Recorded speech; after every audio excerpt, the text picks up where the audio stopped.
Ken here, your thrifty apprentice. Happy Friday, everyone. And today we are going to be tackling another field test for the Zenacolor 72 count watercolor pencil set. If you remember, we have already done an unboxing and a preliminary demo where we painted a landscape inside of a wine goblet, which was really cool and really fun. I'm going to be painting in the Arteza linen bound 140-pound cold press acid free watercolor paper sketchbook today. Now this is a cellulose paper, but I have found that I'm actually really fond of it. The only thing I really don't like is that the masking tape will stick to it if you don't take care to prepare the tape so that it won't. But you could always just use your heat dryer or hair dryer or a heat tool. So this is what we're doing today. Not this, of course, this is something I've previously done. This is what we're doing today, where we are testing the pencils out in a ink and wash format. I'm going to start off with a mountain that I sketched out and inked in, and then we're going to be using a couple of different pencils and things to achieve this today. So without further ado, let's go ahead and jump into it. With this composition, guys, I wanted to do something a little different than I normally do. So we're doing ink and wash, and I did try to push myself to do a little bit more 3D drawing in this particular composition. So this is line drawing, which is why you see the hatching already done on the shadow side of each mountain. I'm using 3 colors just in case you're following along with this set. That's number 50 blue, 57 sapphire blue, and 47 green. I started off by mixing the 2 blues and the black, I'm sorry, using that one as well, that's number 72 if I'm not mistaken, into the sky. And then I'm going to just saturate the entire sky with those 3 colors, going from lightest to darkest from the bottom or from the horizon to the top.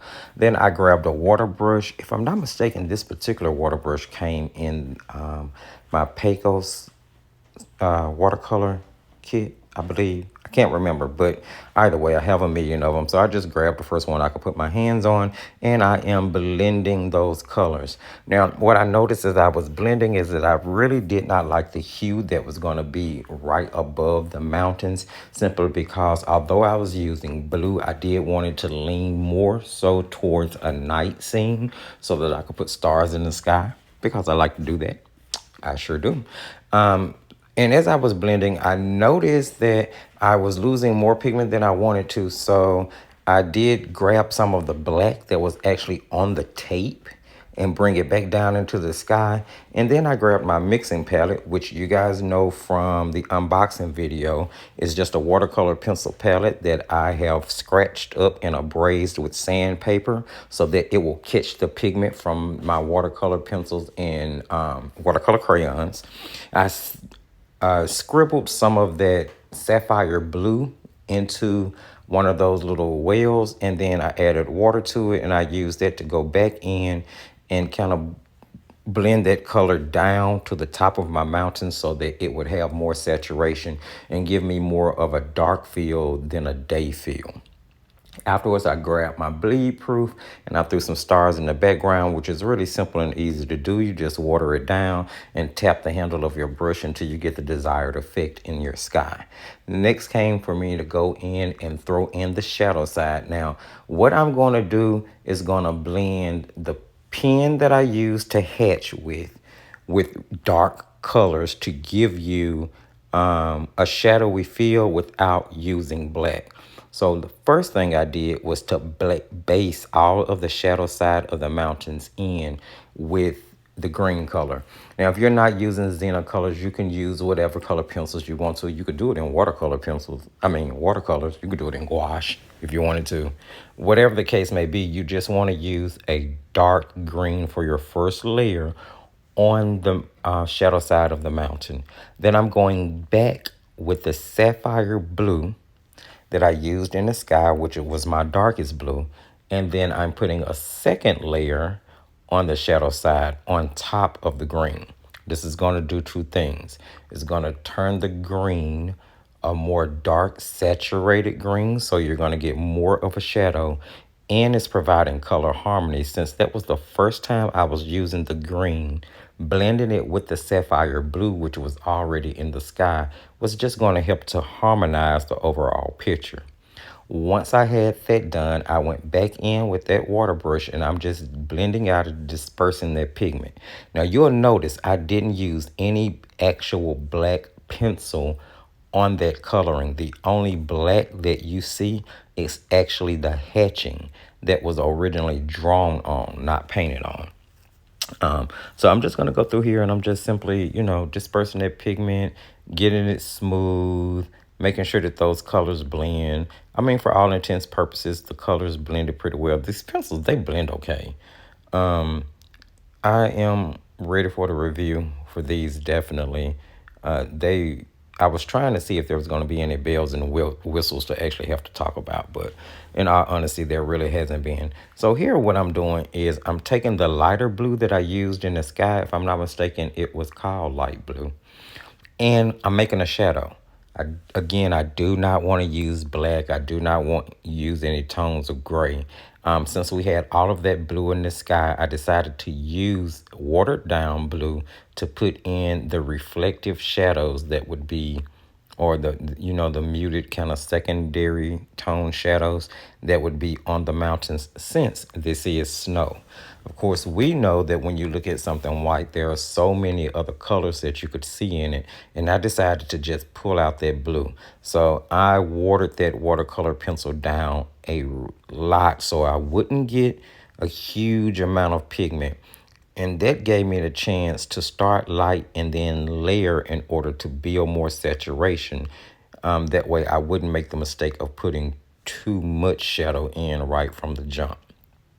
And then you're just going to see me kind of go in and blend it out. I'm going to take that same shadow color blue and I'm going to tap on splatters onto the mountains just to give it a little bit more texture, make it look like they may be a little bit more rocky.